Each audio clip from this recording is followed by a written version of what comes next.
project is available for live.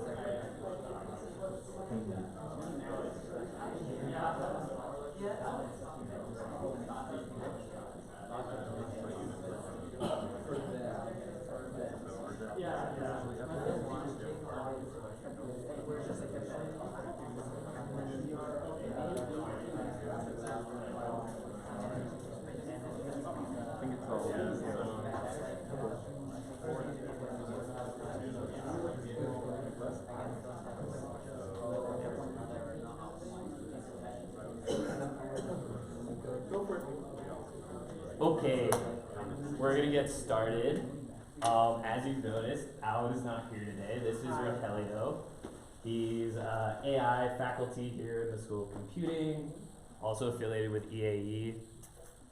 Just a couple of announcements before getting into what he's going to talk about. So homework 2 is due tonight at 11:59 p.m., right before midnight.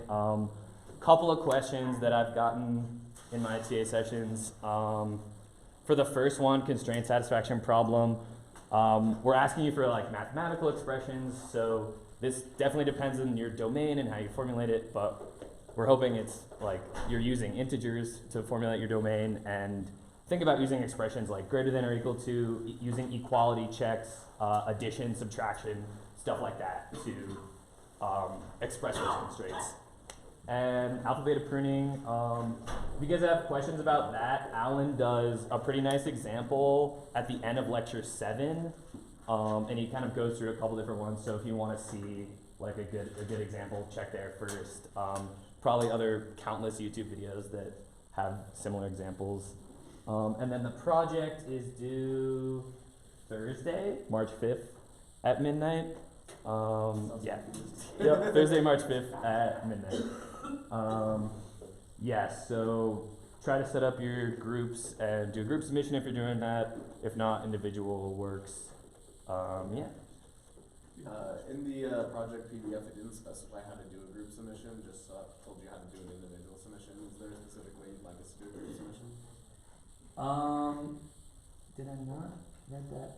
Okay, well, yeah, what you should do is put yourselves into a project group, not a student group. It's a little bit weird, but essentially put yourself and your partner in a project group and then just submit it like you would normally.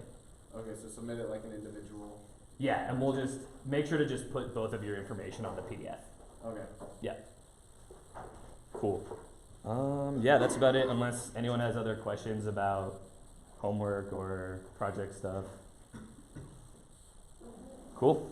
You have a question? Yeah. Oh, what's up? So for the first project, we put ourselves in groups for the group submission. It's still around, or we have to make groups? Oh yeah, so if you already formed a group, a project group, that'll still be around, so you can use that. Yeah. Cool. All right, take it away, Aurelio. Hi, everybody.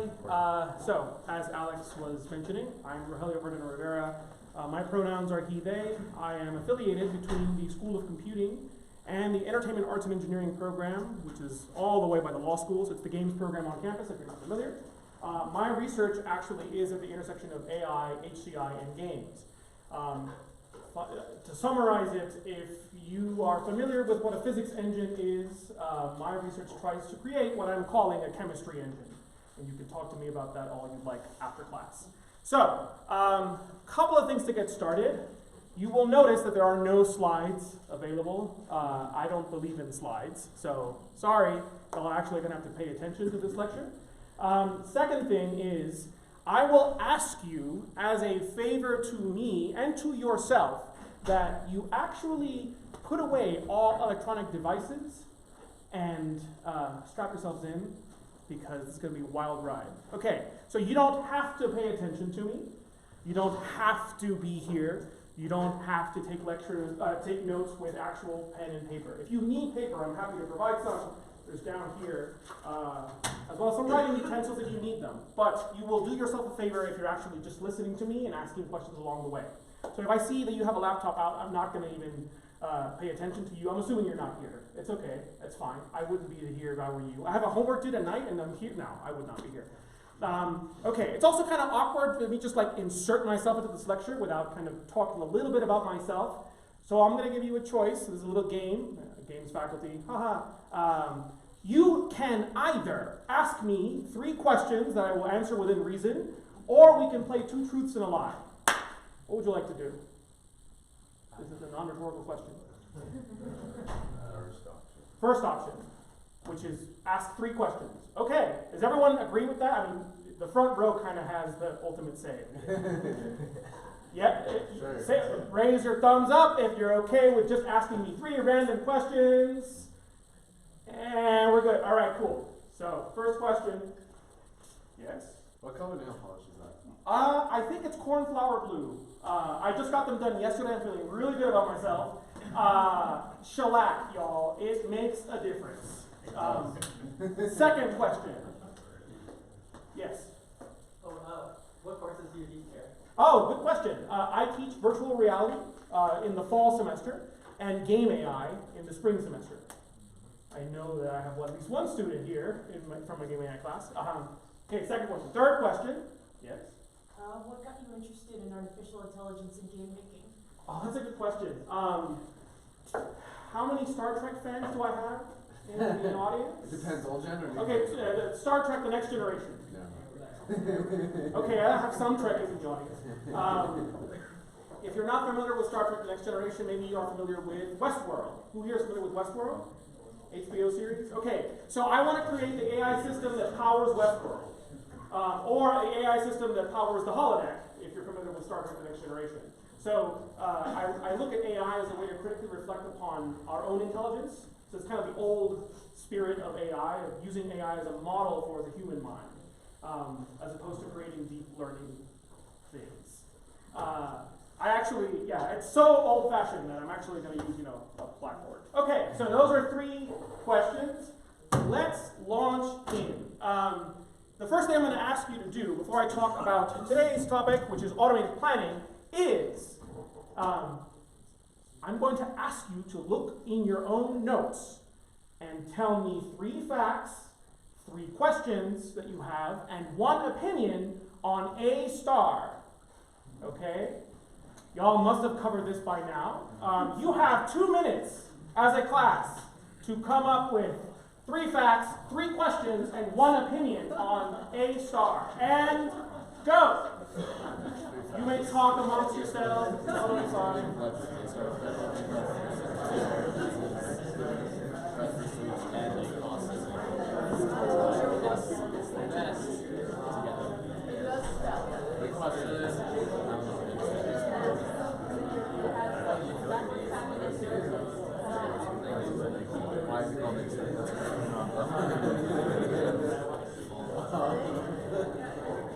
question. I really want to just like the after that.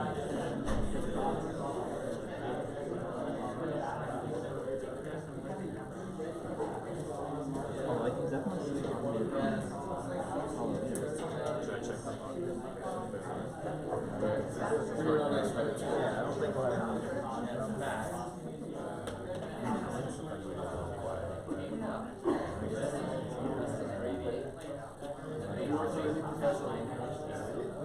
No, but I told us right now.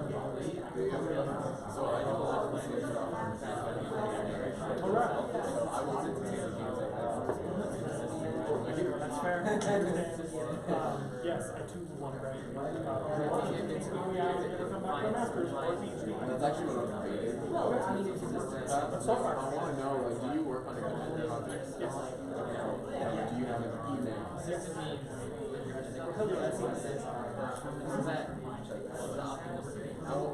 The stuff I do is usually simple enemy AI. Yeah, so that's my residual commentary. Yeah, so that was actually my latest video game that I released. On Steam, it did pretty decent.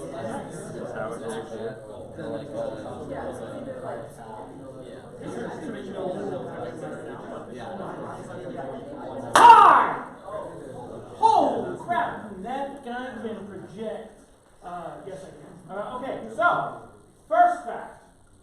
Who wants to be the volunteer? I will volunteer someone. Yes? A star works well when you have a really great heuristic. What do you mean by great? Admissible. A star and Consistent. consistent. Okay, so A star works well when, I'm going to assume everyone knows what this is, h of x is admissible and consistent. Okay, so those are just words. What do those words mean? What is admissible? Yeah? Means the estimation of the forward cost to your goal is never too little, but it can be an overestimation, not an underestimation of the true cost. Wrong. Backwards. Backwards. So think of it this way, A star has to err on the side of caution. So it's better that paths look cheaper so that we get to explore them. If it looks too expensive, A star will not do that. And consistent?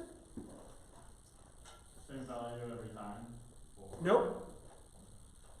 The difference in value changes according to the distance it changes. Which satisfies a specific property. Triangle inequality. The triangle inequality. Yay! Okay, we clearly are in rough shape, but it's okay. We'll get there. First fact. Second fact. Yes? A star is a combination of the uniform cost search and greedy algorithm. That's right. So A stars. So what does that mean? Let me ask another question. How are search algorithms just generally structured? There is a thing called a fringe of search. Depending on what data structure that you use, you get different search algorithms, right? So if you use a stack, you get depth first. If you use a queue, you get, and if you use a priority queue, you get a family of algorithms, right? Because if the priority function is something like f of x equals h of x plus g of x, and this x is a node on the priority queue, then assuming that you are using the cost to the node and the heuristic estimate to the goal, you get an informed search algorithm. You get A star working optimally when h of x is admissible and consistent. If g of x is 0, what do you get? Greedy. If h of x is 0, what do you get? Which is also known as Dijkstra's algorithm, right? Okay, second fact. Third fact. A star is very popular in video games. League of Legends. Yes, A star is quite popular in video games. It's actually the workhorse of game AI. That and behavior trees, which I recently talked about in my game AI class. Okay, this is the crucial part. Do you have any open questions about A star? First question. Yes? Why haven't we made anything better? Why haven't we made anything better? Asterisk. We have.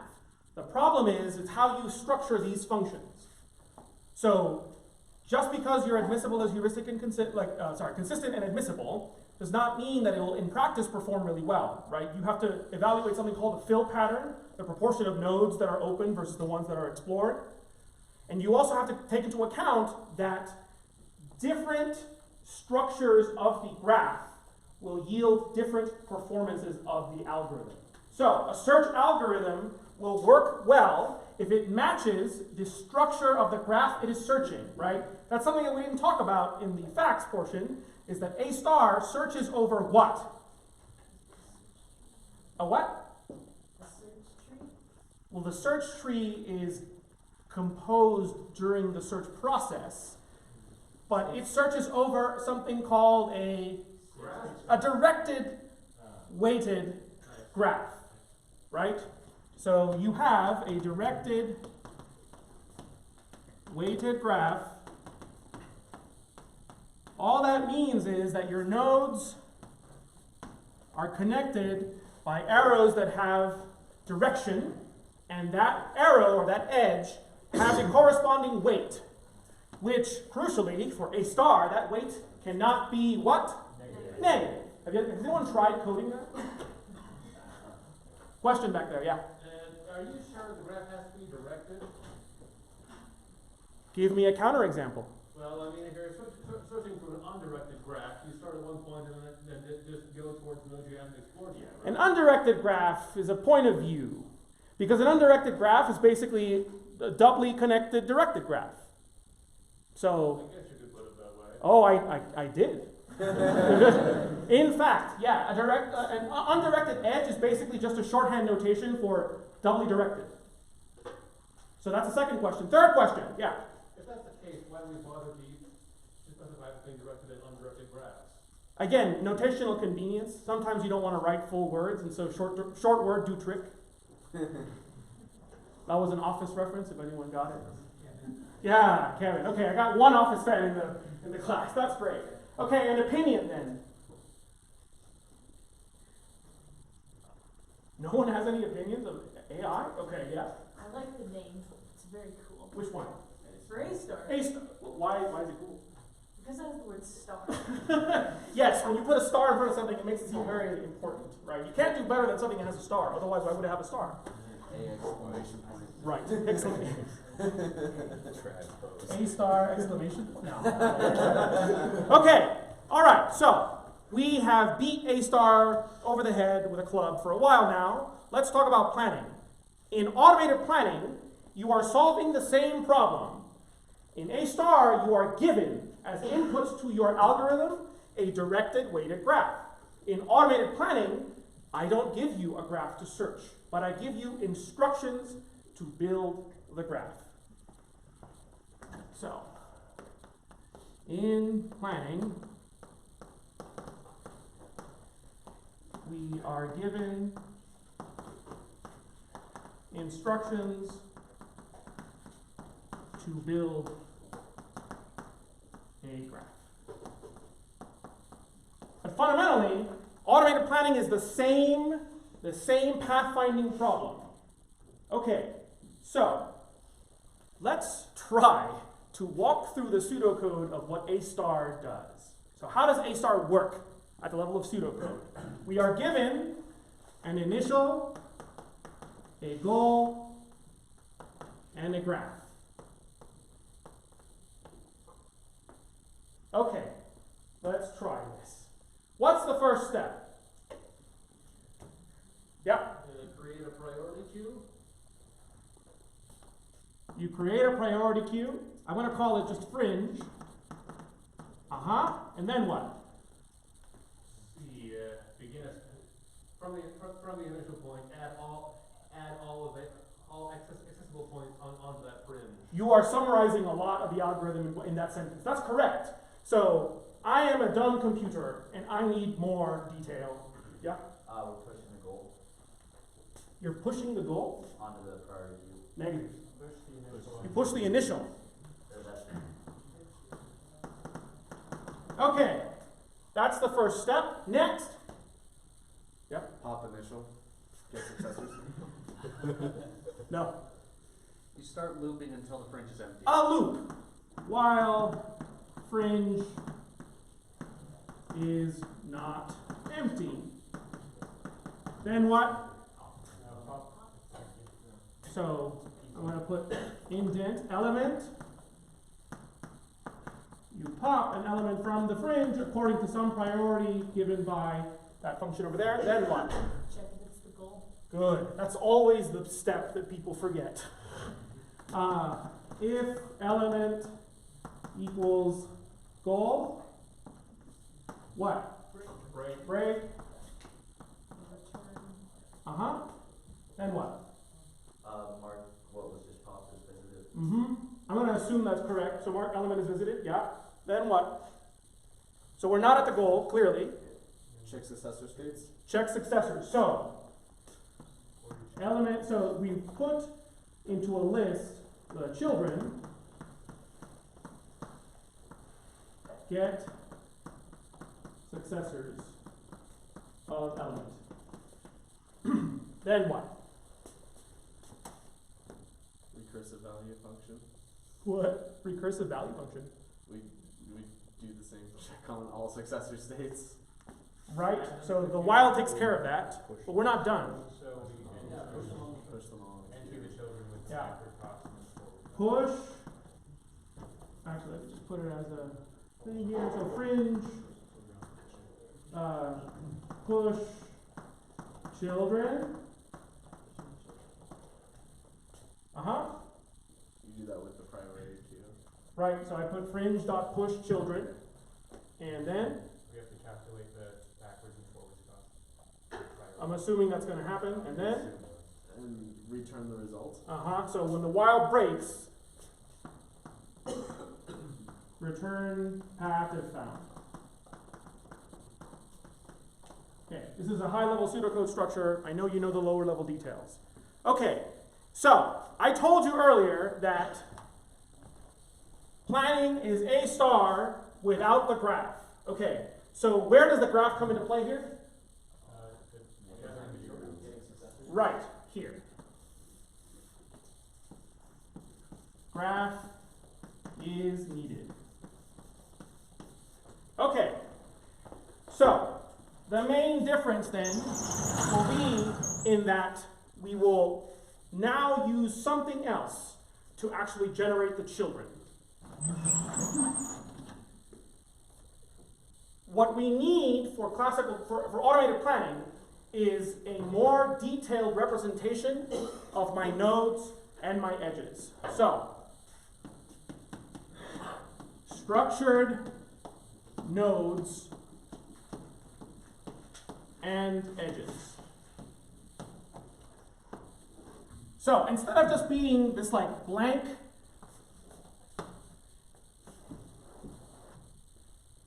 we have something here.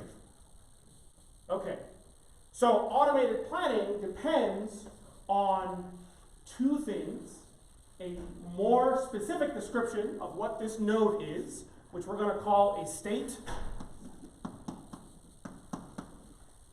and a more specific description of what that edge is, which we're going to call an action.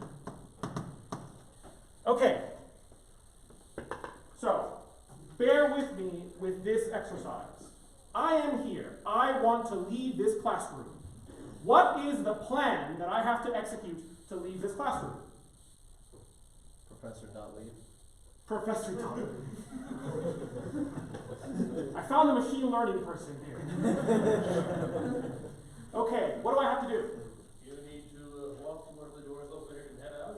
Okay, walk toward the doors open and head out. Okay, break that down into a more fine-grained level of detail. It needs to recognize places where you can and can't walk. And then? Figure out how to walk. Well, assume I know how to walk. Do you? But I have a PhD, I think that's given. Decide where to walk. Decide where to walk. So I am currently an agent solving this planning problem, and I have hit a state of the world where I have multiple paths, literally this one or that one.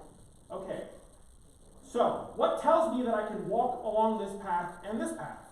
There's nothing obstructing you. There's nothing obstructing me. So legal boundaries check? Yes. So what else tells me that I can do that? You can see it. I can see it. And I am here. Right? Because I can't walk there and I'm over here. When I am over here, I have to make sure that I'm in a state where I can take actions. Okay, so in a given state of the world, I check what actions have their preconditions satisfied. Okay, I have two actions that have preconditions satisfied. What do I do? Make a decision. Okay, how do I decide? Either heuristic or random choice. Heuristic or random choice. Okay, so what does my random oracle tell me? I'm asking the class. What? Translator. Up. You're moving across a lot of states there. I am. I'm assuming that this is just the only state that I care about. Okay, and now what? Right. Yeah, that's the problem with random. Okay, if we had a star with a heuristic estimator, we would be able to solve that problem, right? Because obviously I would incur a cost in that direction, I'd incur a cost in this direction.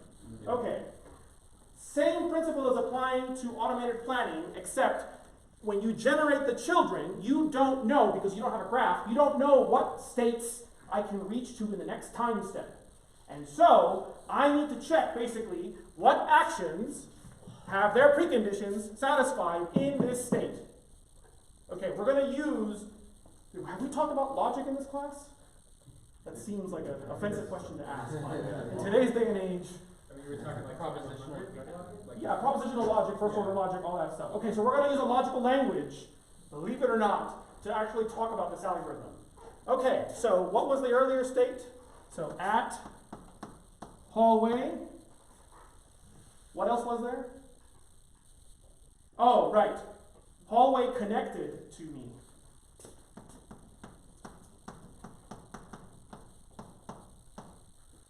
Okay, so I'm assuming that this is going to be a specific hallway H1. And this action then has to check against this state to see whether its preconditions are satisfied.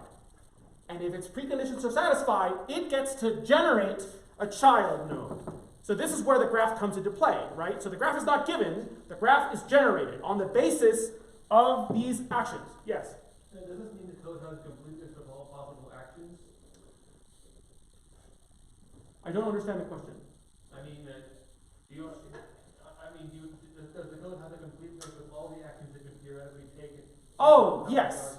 Yes, it does. And we'll get to how the code does that later on. But I want to first focus on the concept of planning, because if we get the concept, we'll figure out the structures and representation and algorithm later on. Okay, so I generate a new state.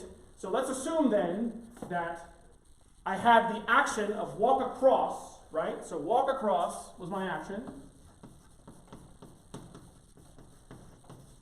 Okay, so logically, what did walk across do? It made you not at H1. Right? So not at H1. And what else? At H2.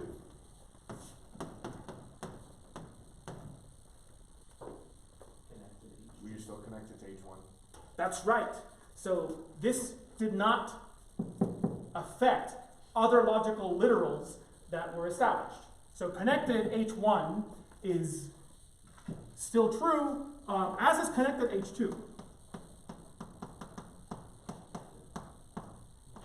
Right? And so things that are not touched upon just carry over to the next state.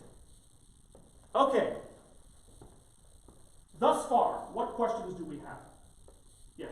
So it's like when we're checking for the goal, are we just looking to see which conditions are true and which ones are false? Correct. In the same way that you have a structured representation of states and actions, these initial and goal states now are not just nodes in a graph, they actually have substance inside them. They have content. They have these things that I'm calling, and are called, logical literals. So the goal test, right, if element equals goal, what is it checking? If it's a goal state. What does that mean? If those logical literals are like of the appropriate value. Right, if the logical literals are satisfied, is the technical term, in that state. Okay. What other questions do we have? Yes? Are we concerned about the sheer number of logical literals that we're going to accumulate? Oh, yeah, that's right. So, for p logical literals, you have 2 to the p number of states. Nasty. Of course, this is theoretical, and in practice, not all of those states are actually reachable. Further, not all states will be reachable from your current state. So in practice, there are ways to get around the fact that this is a huge number, right? Further questions? Yes?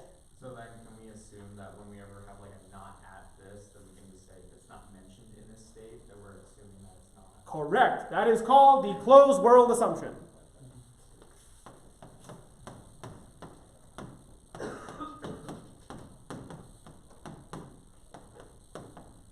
So what that means is if you have an action that deletes a literal from one state to another, it's just sufficient to say, we don't write it.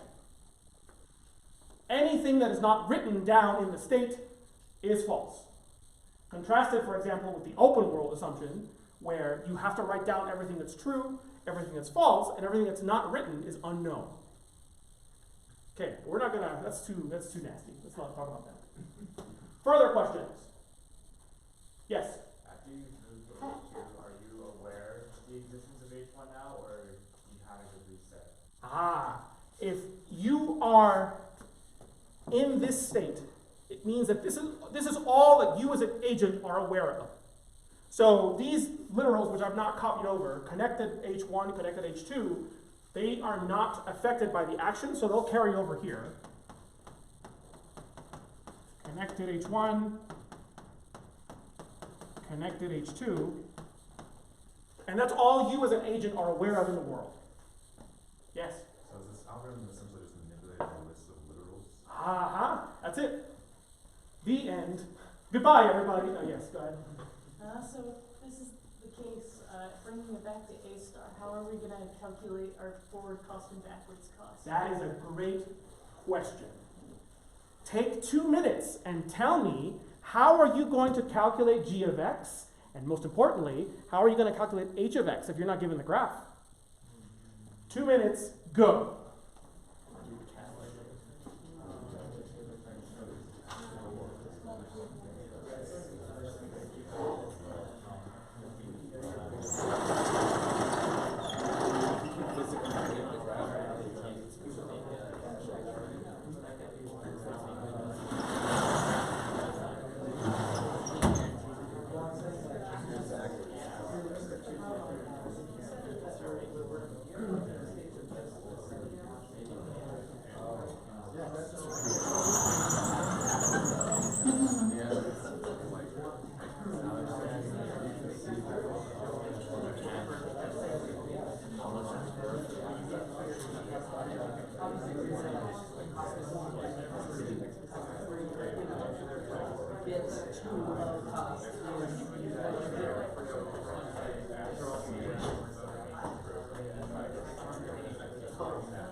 I love that. It's my favorite part of teaching, I tell you.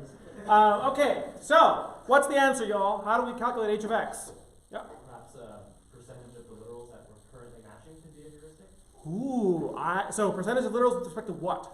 With respect to the literals of the goal. Of the goal. That's a. You could weight them differently too. You could, yeah. A percentage of literals that are currently true in this state with respect to the goal. So is that heuristic admissible?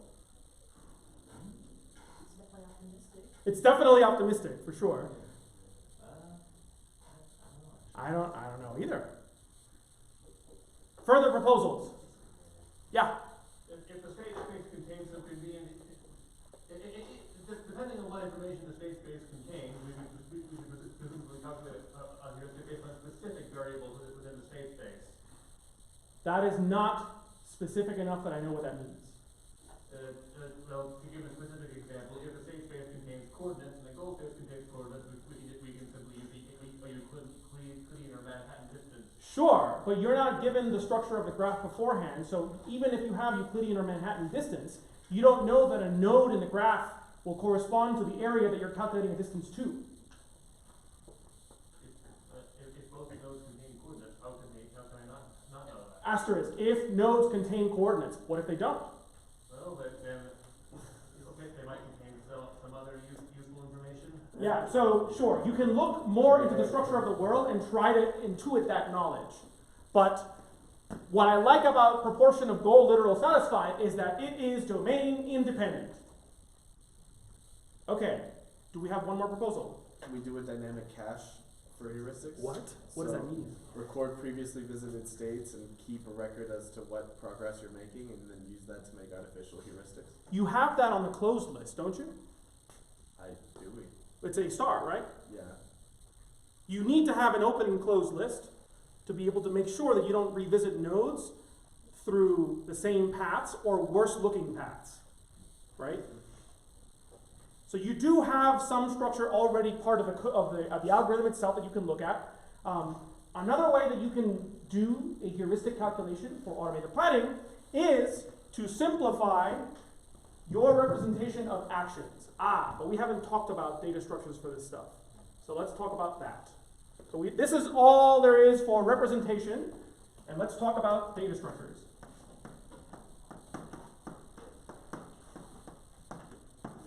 Okay. How do we represent states in code? I want a specific code answer. Enumerables? Wow, for like all of the literals?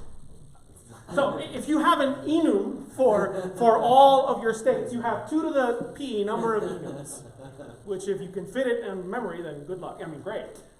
More often than not, you won't be able to. Give me another representation. Just p number of bytes or bits. P number of bits. Okay, so yes, you can do this.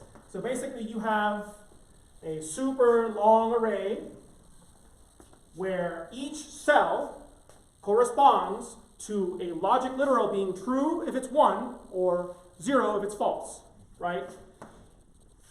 Each cell is a literal. Fun fact, the only game that I know that has been published that uses automated planning as part of the code to guide non-player characters uses this representation. It's very compact. Another representation. Yes? Just a list of conditions that are true. A list of conditions that are true. So how do I represent conditions then? I guess are strings too long? No. In fact, common practice for automated planning is that each of these literals is a string. And therefore, states are sets of strings. So let's use that representation for the sake of argument.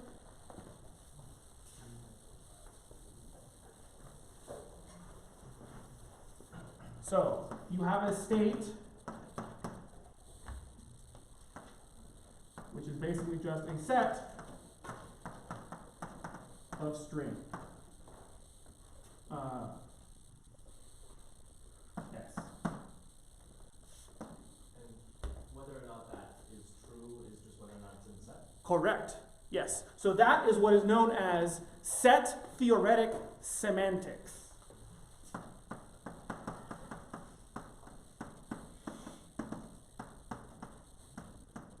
Semantics, the word that indicates like what things mean, and set theoretic meaning that you give meaning with respect to set membership. Yes? That seems really good for the closed world assumption. Oh, it's great because you only have to write strings that are true. Anything that's not found in the set is false. With the open world, it gets a little bit nastier. Okay, so that's states. Okay, so how do we represent actions? And based solely on the discussion that we had.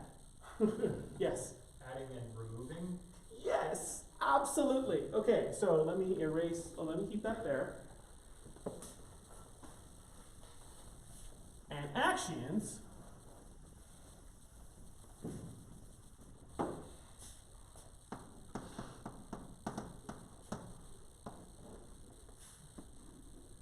have at least those 2 sets.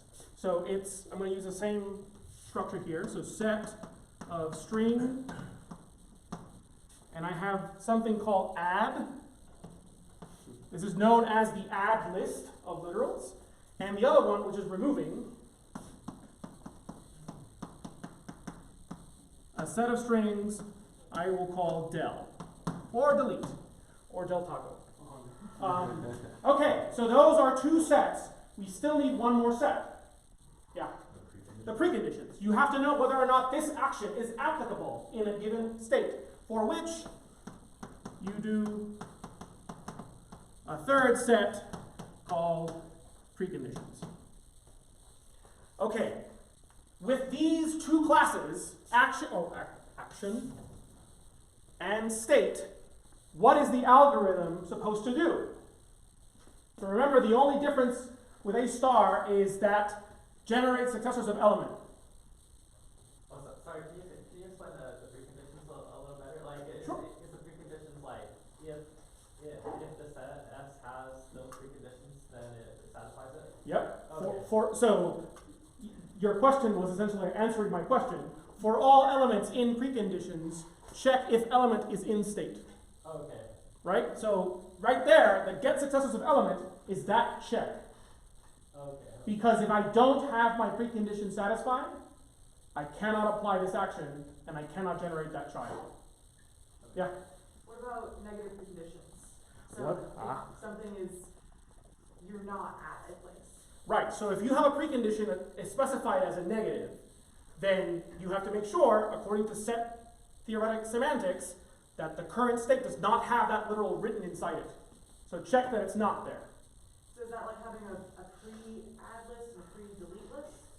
Or is it like the string is different? You can think of it that way. You have a pre, what I would distinguish it as pre-positive and pre-negative. So pre-positive preconditions, conditions that must be in this state, and pre-negative conditions that are not in this state. I don't represent it explicitly. I take care of that in the algorithm, but you can do it other way. Yes? For get successors, are we performing 2 to the p checks for all of these states for these preconditions? No. You are performing A checks, where A is the number of actions. So you are given, as a structure of the planning problem, you are given a set of actions, or a library of which actions exist in this world. Earlier, when I walked around, I only assumed that I had one action, which is walk here, right? Like walk across. You can imagine you can have other actions, like for example, pick up, put down, talk to, give, take, so on. How you represent the world is up to you. But regardless, if you call something an action, it must have these 3 things. If you call something a state, it must have that. Further questions? Yes? Are we worried about duplicates at all? Duplicate what? Like when we're checking and performing an action, if that set contains that and the set or the action is then adding another one in there? Mathematically, sets cannot have duplicate copies. Okay. Right? You could have, instead of sets, you could have lists. And then your literals inside the state are like resources. So I pick up, I have n resources of that literal. Sounds like something you would do for inventory. Yes, absolutely. For video games, it's quite useful. But in the classical model, it's a set, and so mathematically you can't have more than one copy of that element in the set. Further question. That's a great question. Yes? No, this further improve if we use an ordered set and then start following that. Oh, that's an implementation detail. Okay. We're computer scientists, not engineers. Bracing myself in case someone is an engineer or. Yeah, no, you absolutely. So the payoff will be in the search process, right? Further questions? Yes? Could you say again what the add and delete are doing? The add and delete. So let's walk through A star, right? So when we're at that point and we say get successors of element, what are we doing? We are, for all actions, now I have one action, what do I do with this action? See if we can do it. What? See if we can perform it. See if we can perform it. What does that mean in code? Yeah. If all elements of pre are in S. Correct. If all actions preconditions, elements of pre, are contained within S. Okay. Let's assume we pass that check. Then what? Yeah? Add all the add conditions to S, and then take all the delete conditions out of S. Ah. Here we have a problem. What do we do first? Do we add things or do we delete things? Do we add the action to our frontier before adding or deleting anything from the state space? No, the frontier is a frontier of nodes. Right? So the action is used to generate my child. So if action is applicable,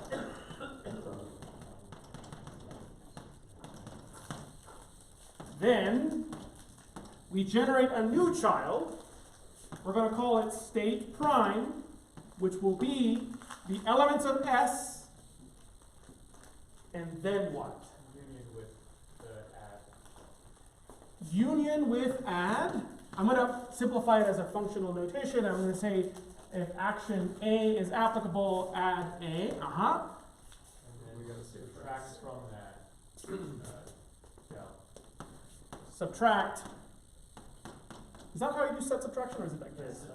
It's backslash. Thank you. Delete gesundheit A. Okay, this is option 1. Because you can also do this. S prime equals S, delete, union, add. Which one is correct? First one. The first one. I think it's kind of arbitrary, right? Because if add and delete are mutually exclusive, then. That's not guaranteed. Sure. Okay, take 2 minutes and give me the answer.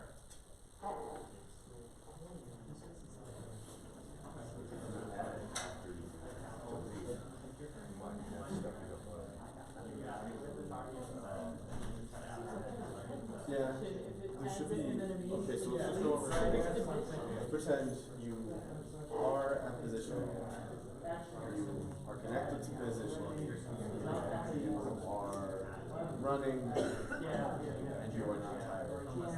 The next one is you're at position, you are connected to position, you are not running, you are tired. Which ones of those are having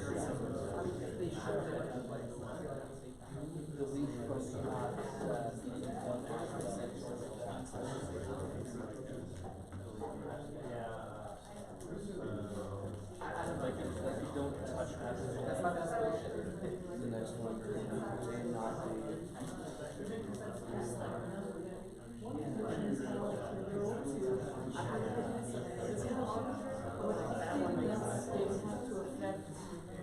Those other conditions as well, like, I was thinking about the example of like, Henry and Henry's father, that, there is no Henry, but that means that Henry's father,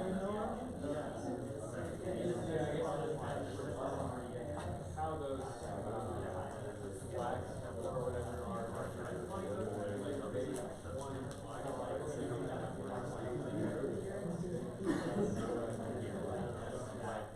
I barely understand.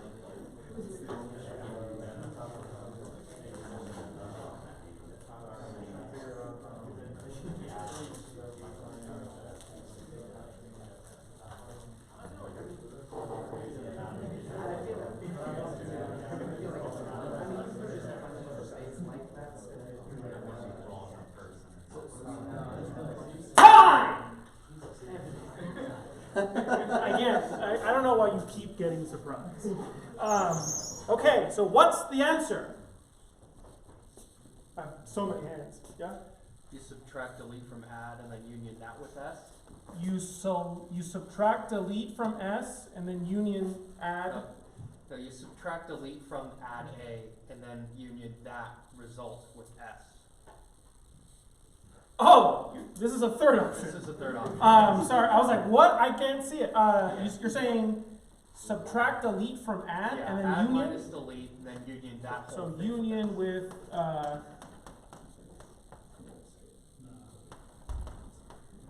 Flip the delete and add. And there you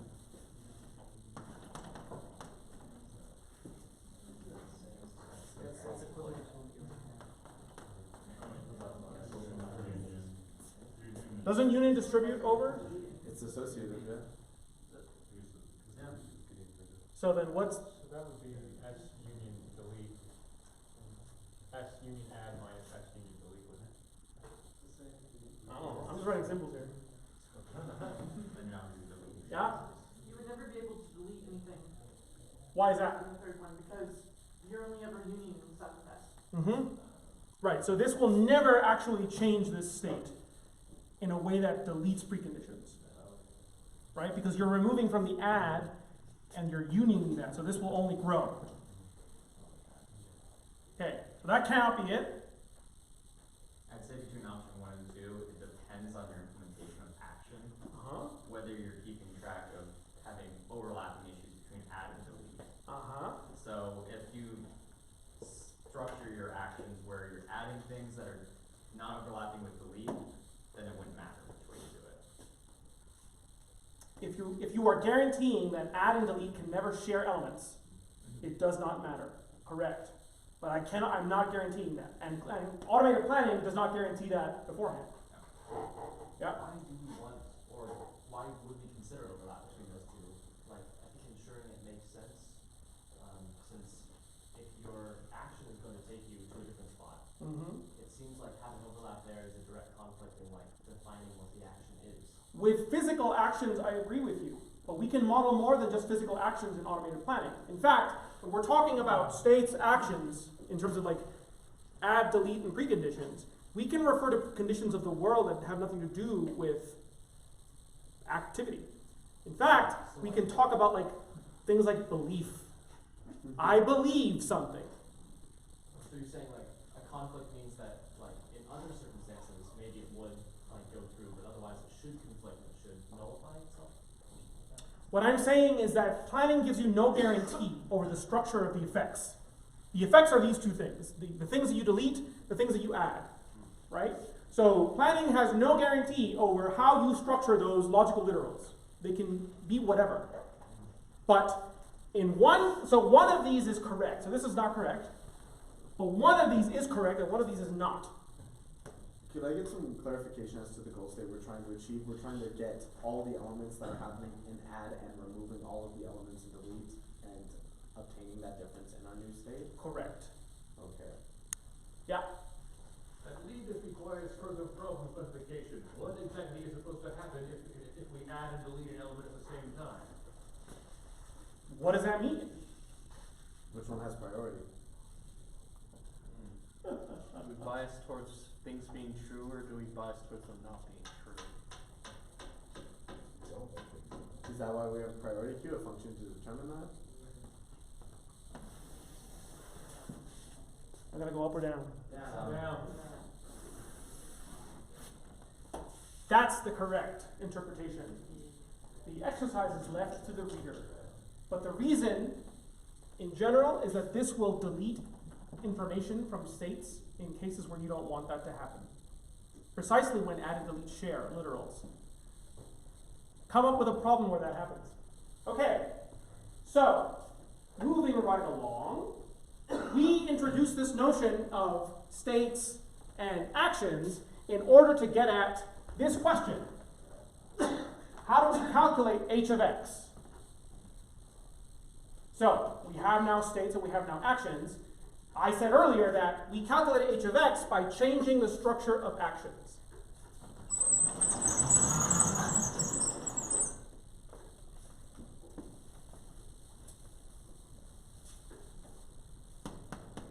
For h of x,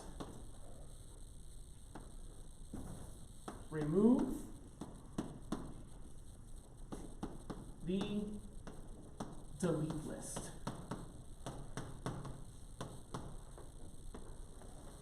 Okay, so this is a common trick in AI writ large.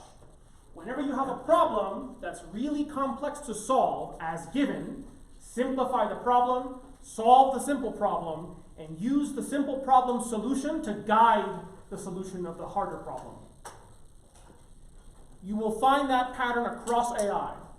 And so, what makes the classical planning problem or the planning problem difficult is when you have a delete list, because a delete list removes information from the world. And if we're consistently adding information, then we have more preconditions to draw from, right? So if we remove the delete list, we are imposing a structure on the states, and it is called monotonically increasing information.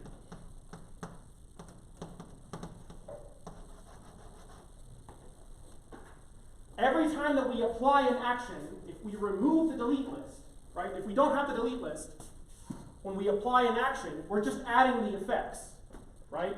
We never take something away. And so the set of states, if you think of my hands as holding a state gourd, and we add information to it, the gourd becomes bigger. We just keep adding literals to the world until we can basically just assert everything in the world. Now, the reason why that's not a solution to the problem is you can have conflicting information. I cannot be at 2 places at one time, correct? So removing the delete list means I am in this state, I apply the move across action, I don't delete the fact that I'm there, and now I am here as well. And so we basically just expand all states in that way. Yes? So a thing for creating instability in heuristic that we talked about was making it so that we have more options arbitrarily. Even if those aren't truly options to us. Is that kind of doing a similar thing? Kind of, yes. So we have, but we're not having options arbitrarily inserted because we're always looking at the preconditions being satisfied. The thing is, if we never remove information, it is more likely that you will have more preconditions satisfied across your actions. Which gives us, I think, more action possibilities. Right. What I'm saying is that you just don't add arbitrary connections. Right. So you still do a check. Because another way you could do it is just every action you have available, just apply it. And that gives you less information. But still gives you information. Yeah? So with having more on our plate of basically having these preconditions already achieved, we now have a shorter path than the actual existing legal path. Correct.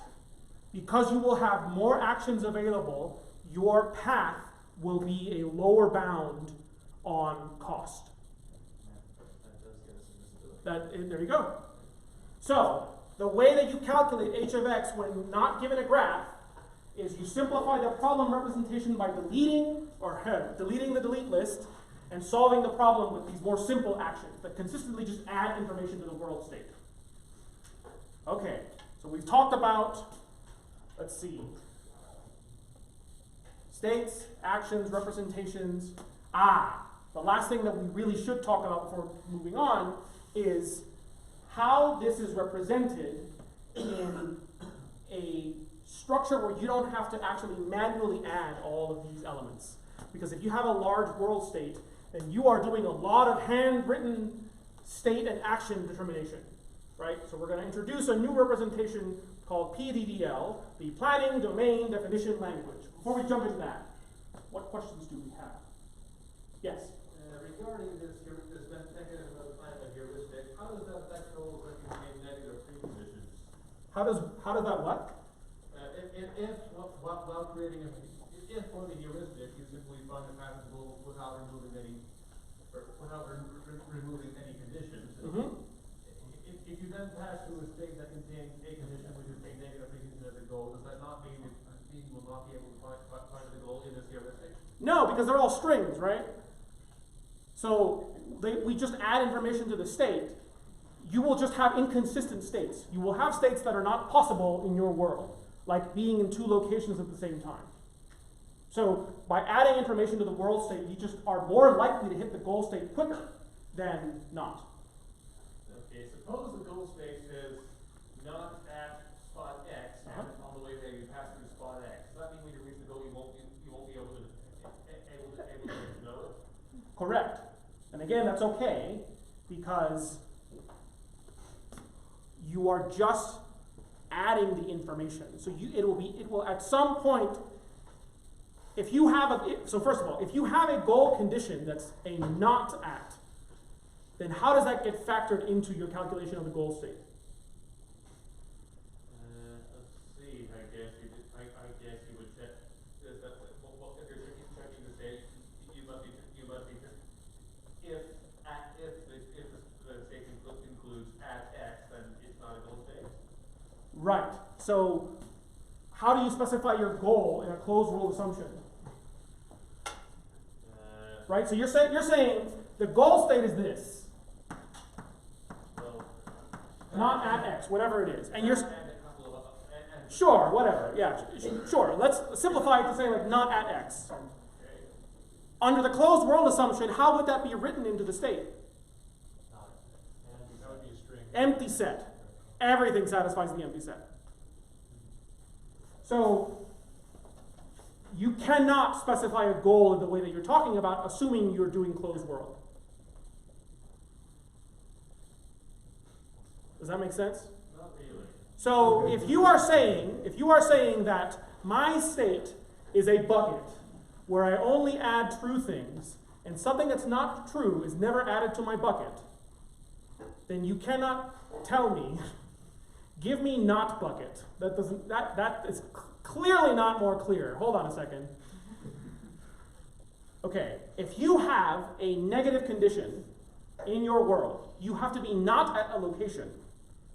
Then your specification of the goal state will just be empty, because you cannot write a negative fact into the world under the closed world assumption. Does that make sense? It is logically impossible to come up with the problem you want to solve under the closed world assumption.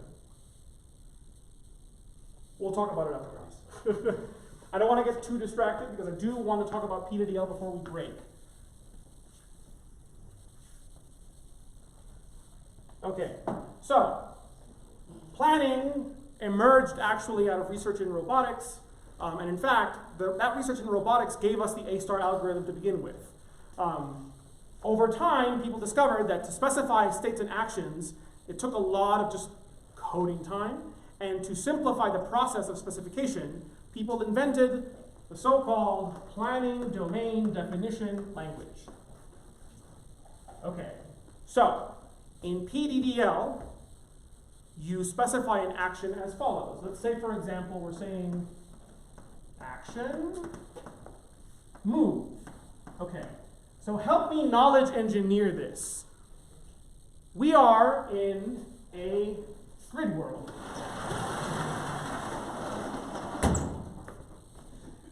Let's assume that our world looks like this.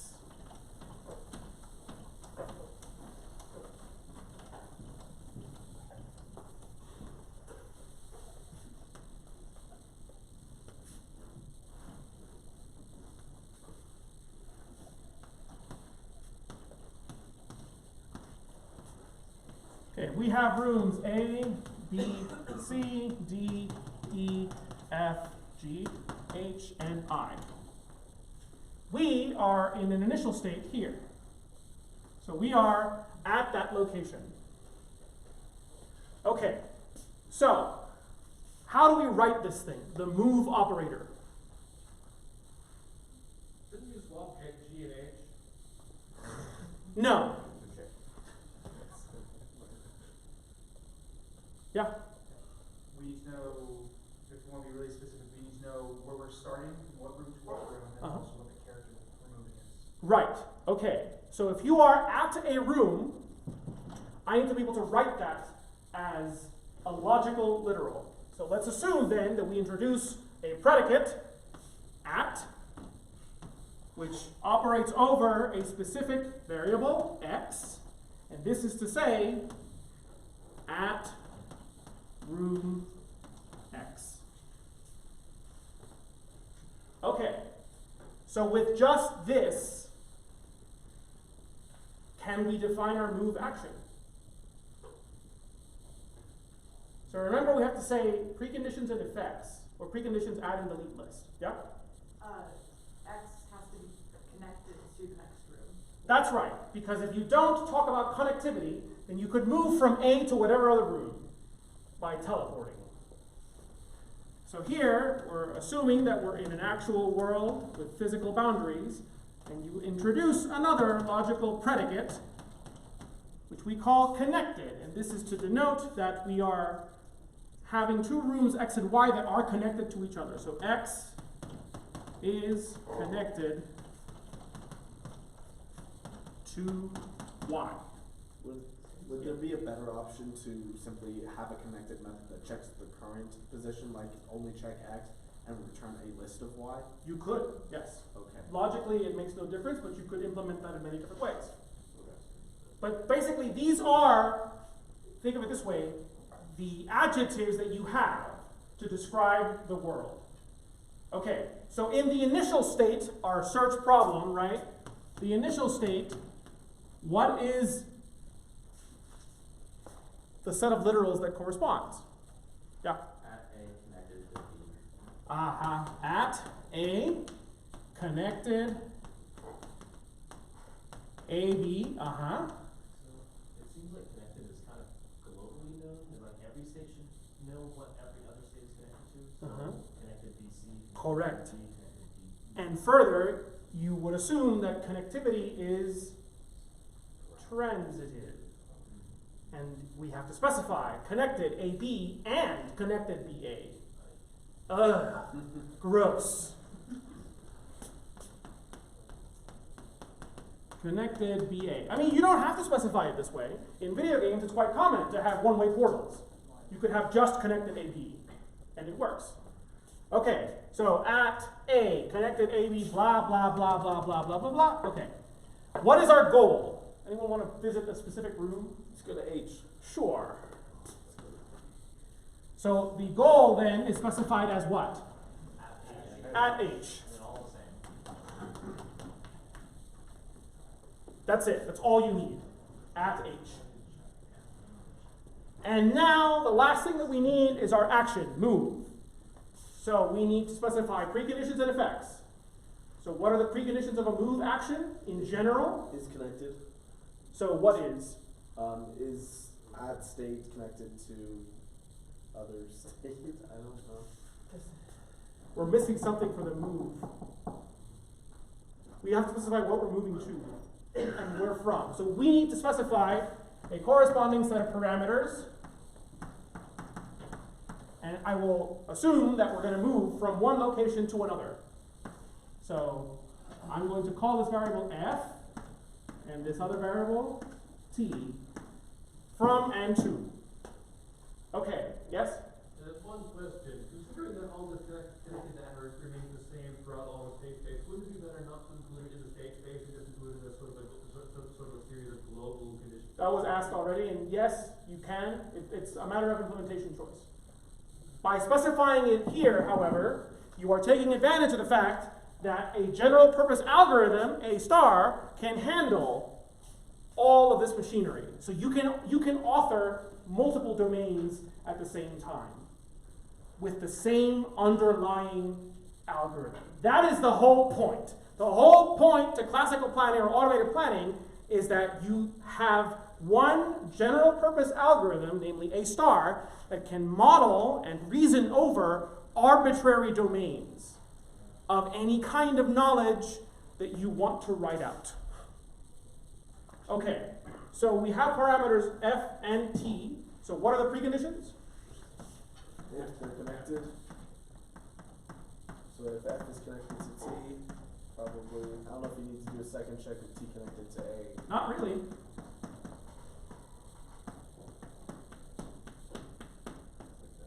So connected f and t at f.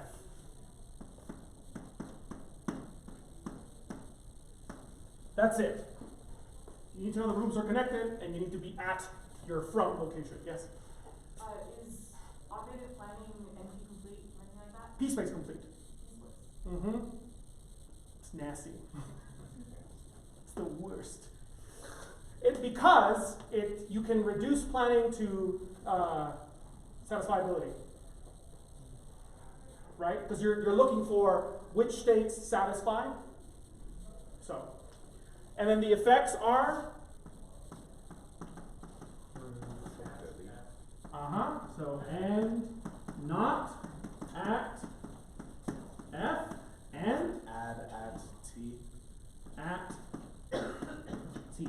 Okay, so notice we define the add and delete list implicitly on the basis of the not operator. Anything with a not in front is in the delete, anything without it is in the add.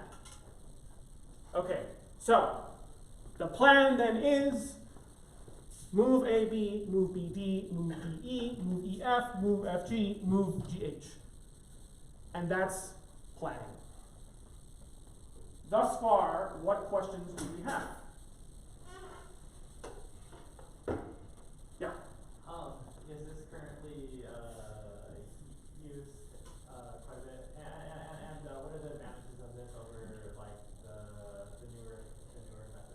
Newer methods for what? Use like a graph to structure the information. So when you define a planning problem, an initial state, a goal state, and a corresponding set of actions, you are implicitly defining a graph. So think of P2DL as a zip file for graphs, because that's ultimately what it's doing. So to answer the question, is this currently being used? Yes. This is the bulk of my research is in defining video game worlds that use logical structure like this to procedurally generate virtual environments that will get players to do specific plans through the environment. Or to use AI planning-based methods to predict what people are going to be doing inside the environment. I'll give you an example of that as soon as we're done with questions. Further questions?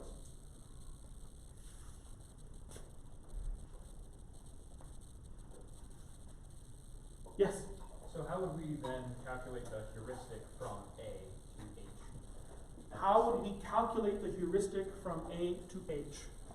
Remember when I said your A-star algorithm will only be good with respect to the graph structure that it's operating over? In this case, if we delete the delete list, we're no longer at F. Then when we're solving the simplified problem, it's like we're leaving a shadow copy of ourselves throughout the world, right? Because it's like we're at A, and then we're at A and B, and then we're at A, B, and C, and then so on. Yeah. And the heuristic estimate to the goal is exactly the planned cost. Okay. So your heuristic is perfect. From a certain point of view, right? Because the graph is really tiny. Yeah.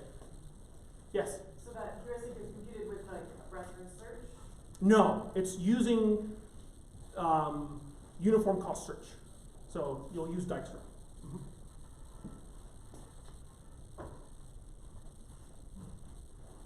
Okay, one last thing before we go, and I'm really just going to tease this, because we have now just covered planning. Congratulations, well done everyone, great job, great work.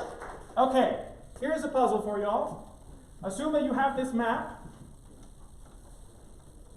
and now I tell you, you are an observer of this world. And I tell you, listen, I know that there's an agent at A, and I know further that that agent could care to be in one of three locations: C, H, or I. Let me actually use a different symbol for this. You are starting in the box one. The agent could be at C, H, or I. You have further observed the following movements. You have observed this agent go from A to B. You have also observed this agent go from F to G. Okay, the question, where does the agent want to go? Wait, do we know what order those? We have observed the question, this one first and this one second. Yeah? Either H or I, we can't tell. Why? Well, we know they don't want to go to C, because if they did, they wouldn't have bothered going down to F. What does that assume?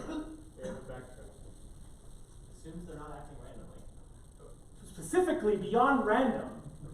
Assumes they're acting optimally. They're acting optimally, because you're right. Why would the agent have gone all the way from F to G, starting at A, if they had not wanted to go to H or I? Okay, this is the dual of automated planning. Automated plan recognition, which is another one of my research areas that you can solve with a clever encoding of this problem. You basically solve two planning problems. You solve the planning problem on the way to each goal, and then the planning problem on the way to each goal that includes these observations. So let me give you an example. What's the optimal plan to C? A, B, C. What's the optimal plan to C that has these actions?